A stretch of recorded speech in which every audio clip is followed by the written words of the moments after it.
My name is Eva Shinn.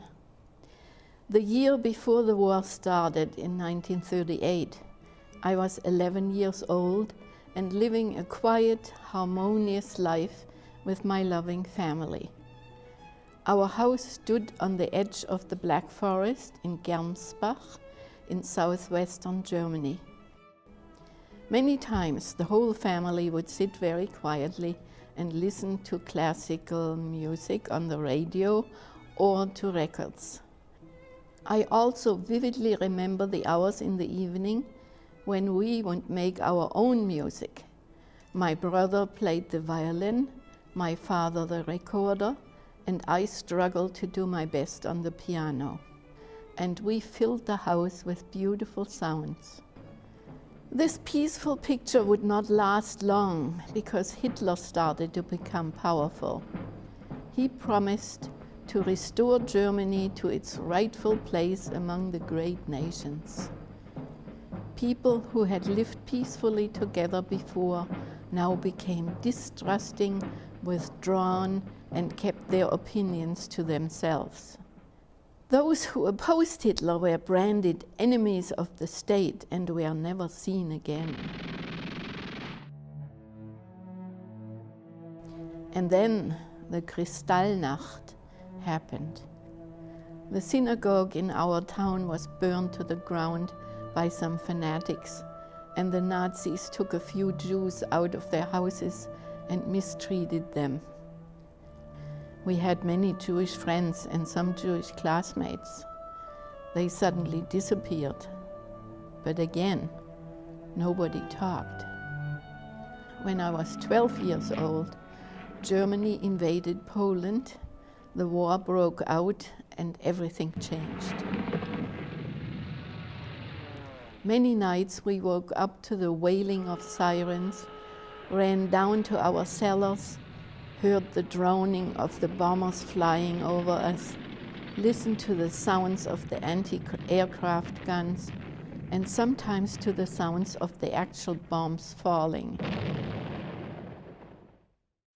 The sky, meanwhile, was red from the fires. We were terrified to hear from a friend who was in Dresden that in one night during the air raid, 35,000 people died. We students did not have a choice. We had to become members of the Hitler Youth. Wearing the uniforms, we had to go to meetings where we sang patriotic songs and listened to speakers. On the weekends, we were expected to participate in athletic activities. During certain songs at special meetings, we had to stand in attention and lift our arms in the Heil Hitler salute for 10 or even 15 minutes. Usually one of the kids fainted. When I was 17 in 1944, the year I would have graduated, we girls were drafted. We could not finish our education unless we served for a year in the Arbeitsdienst. This was a workforce which helped the farmers. I had to get used to sleeping in a barrack room with about 16 other girls, washing myself in sinks, standing on wooden planks, and after working hard all day, never getting enough to eat. One afternoon, it was my turn to clean the toilets. I walked between the buildings and saw a formation of bombers fly toward the airport. Horrified, I wanted to run for cover, but then I just dropped to the ground. I still can hear the roaring of the engines and can see the actual bombs drop out of the planes. Lying there, barely breathing, I heard and felt it when the targets were hit. In April of 1945, we were finally allowed to leave the work camp to find our way home as best as we could. It was suggested that we should wear our uniforms over our civilian clothes, just in case that the war would be won after all. We walked mostly during the night, where we were safe from being shot at by low-flying planes. Sometimes we got a lift from soldiers in trucks and jeeps, sometimes from farmers. Everything was chaos. We saw soldiers without leaders and families who lost their homes. Everybody was trying to go somewhere safe. I finally arrived, exhausted, in Esslingen at my 2 grandaunt's place, which was about halfway home. One day I ventured out in the garden. I was enjoying the great view to the mountains when the alarm siren sounded.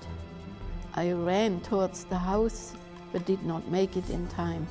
I was a moving target for the planes, so I dropped to the ground. Just a few feet from me, the shells went into the earth. My hands were dug in the grass, and the staccato sound of guns firing overhead was terribly loud. But I survived. I could not believe that I was spared. When I felt stronger, I went with the other people of Esslingen to the cave-like bunker nearby during the air raids to be safe. A day before the city was taken over by the American troops, the French came toward the town from the other side. There was a lot of artillery, grenades, and shooting. I still feel the panic of running down many stairs and racing through the streets to the bunker. At one point, I helped a mother with several children and carried one of the little ones in my arms. When not far from us, a grenade exploded. I did not run anymore, I flew. It seemed that angels carried us to safety. We were so glad when the war was officially over.